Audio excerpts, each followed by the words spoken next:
बुजुर्गों, जो लोग इम्तियाज जलील को गाली देते हैं, अरे बताओ, इसी वैजापुर में यहां पर एक गांव में एक मंदिर के लिए इम्तियाज जलील ने अपने एमपी लाज फंड से 15 लाख रुपए दिए। कौन सा गर विलेज है ना, वाकला मनूर गांव में, वहां पर इम्तियाज जलील ने दिए। क्यों दिए? यकीनन इम्तियाज जलील एक मुसलमान है, मगर क्या मुसलमान होने के नाते मैं किसी से नफरत कर सकता हूं? नहीं कर सकता हूं। मैं अगर मैं सच्चा मुसलमान हूं तो मैं किसी से नफरत नहीं कर सकता। मुझे सबसे मोहब्बत करने का हुक्म दिया गया। यह काम इम्तियाज जलील ने किया। हां, मगर जो हमसे नफरत के मजारे करते हैं, हम उनको जवाब देना भी जानते हैं। एक 20 साल तक शिवसेना के एमपी थे, 20 साल तक थे। क्या बोलते थे इम्तियाज साहब? खान पान बोलते थे ना। हटो भाई जरा। हाँ, खानिया बान बोलते थे ना। अब उनका निशान क्या है? अब उनका निशान क्या है? कहां गया खान बान? कहां गया? बहुत बोलते थे। तो कुदरत का निजाम है, जो ज्यादा बकबक करता उस पे ही गले में सांप पड़ जाता। अब वो उन्होंने बोल रहे मेरा आखिरी इलेक्शन है 2024 का। अरे तुम्हारा आखिरी इलेक्शन 19 में हो गया, अब और आखिरी नहीं है। हर बार गाली देते थे, हर बार लड़ाने का काम करते थे। मगर एक बात तो है, इम्तियाज जलील को एक और कामयाबी मिली।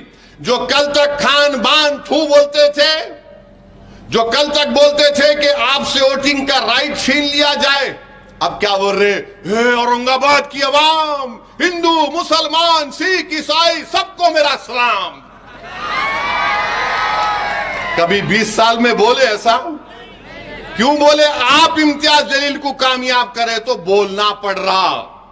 यह तब्दीली इम्तियाज जलील ने औरंगाबाद की जनता में और औरंगाबाद की आवाम को पैगाम देकर किया। तो इन लोगों का अब इम्तियाज जलील से अब भाग रहे हैं। इम्तियाज जलील बहुत आगे, अरे इसकी इम्तियाज जलील के कदमों पर चल रहे हैं। अब इम्तियाज जलील के नक्शे कदम पर चल रहे हैं। मगर मुझे यकीन है कि इंशाअल्लाह ताला 13 मई के दिन आप तमाम एक होकर औरंगाबाद की आवाम इम्तियाज जलील को जो कामयाब करेगी, वो आपकी कामयाबी होगी। दोबारा वो अमन की कामयाबी होगी, वो मजलूमों की कामयाबी होगी, वो गरीबों की कामयाबी होगी, किसानों के हक की कामयाबी होगी, दलितों को मजबूत बनाने की कामयाबी होगी, मराठाओं को उनको आरक्षण दिलाने की कामयाबी होगी, दंगरों को उनका शेड्यूल ट्राइब स्टेटस दिलाने की कामयाबी होगी। मैं आपसे वादा कर रहा हूं कि ये काम MIM पार्टी कर रही है। आपसे अपील करने आया हूं कि मुत्तहदा तौर पर अपने वोट का इस्तेमाल करिए। और याद रखिए मेरी इस बात को कि UAPA का कानून आया तो यही शिवसेना ने मोदी का साथ दिया था। CAA का कानून आया, यही शिवसेना ने मोदी का साथ दिया था। ट्रिपल तलाक का कानून आया, यही शिवसेना ने मोदी का साथ दिया।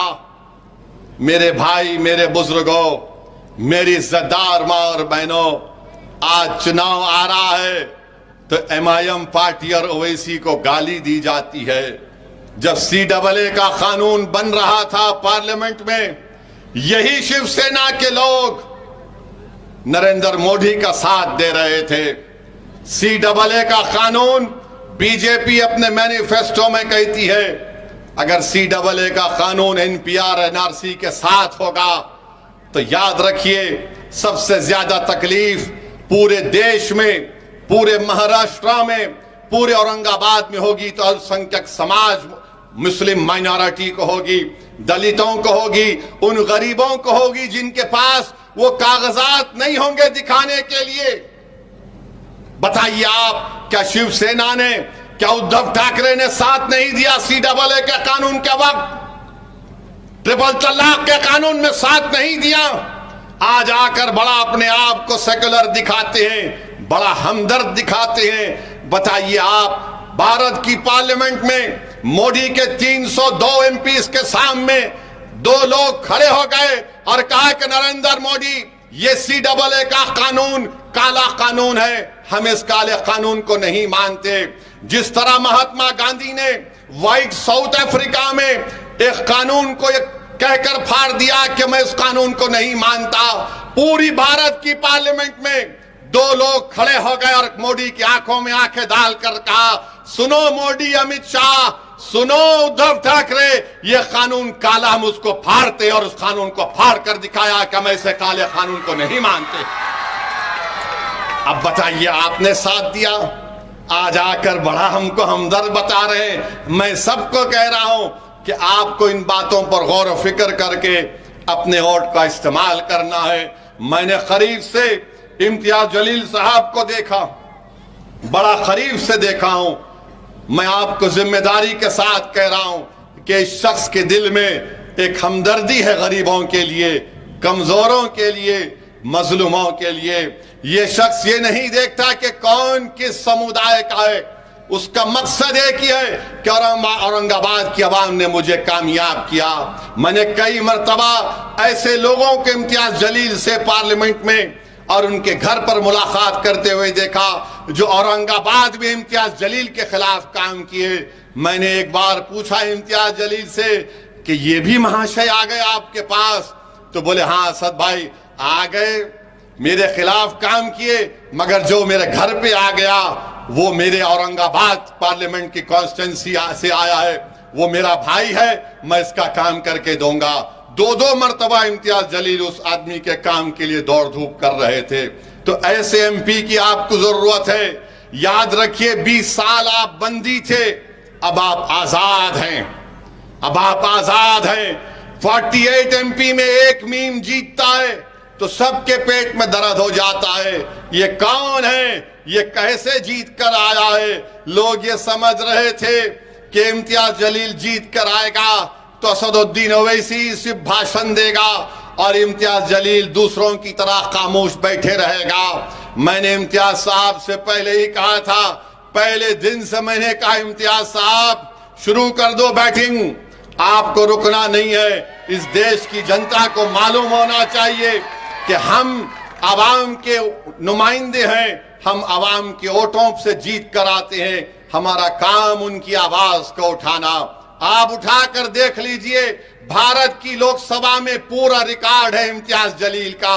और ये जो 20 साल में ये जो खान बान जा क्या बोलते थे, कितने बार उन्होंने बात की, जब कभी भी बोलते थे वक्फ को खत्म कर दो, वो वैसा कर दो। इनके अखबार में लिखा जाता था कि असदुद्दीन ओवैसी का वोटिंग राइट छीन लिया जाए।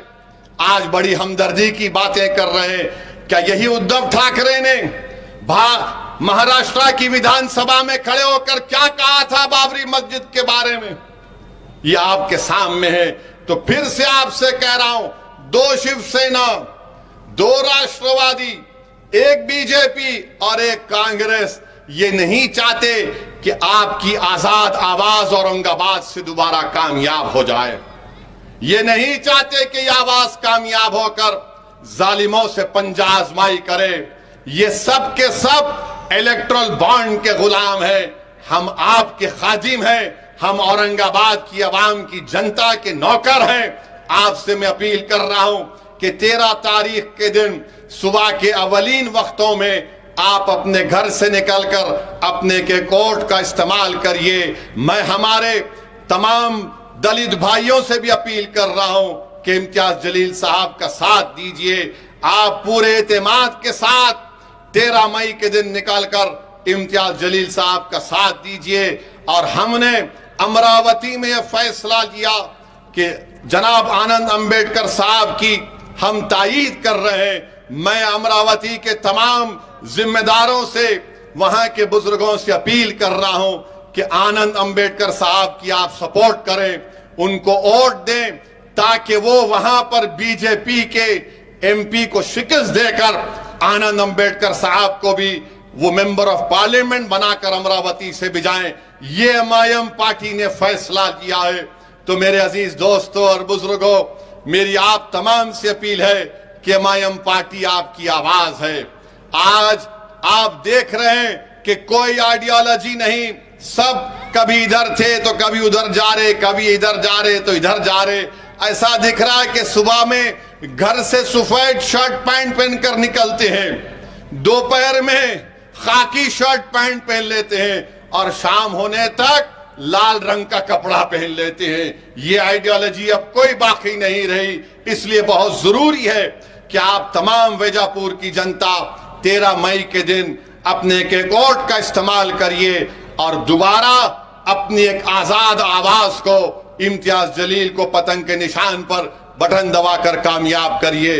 आप तमाम का बेहद शुक्रिया, क्योंकि अब नमाज का वक्त भी होने वाला है और आप लोग यहां पर आए, आपका बहुत बहुत शुक्रिया। 13 मई को पतंग के निशान पर बटन दबाइए और जाकर अपनी पतंग को वैजापुर के आसमानों पर फैलाइए और बता दीजिए कि आप मुत्तहिद हैं, इत्तेहाद ताकत है, अपनी पार्टी को कामयाब करिए। बहुत बहुत शुक्रिया। अस्सलाम वालेकुम।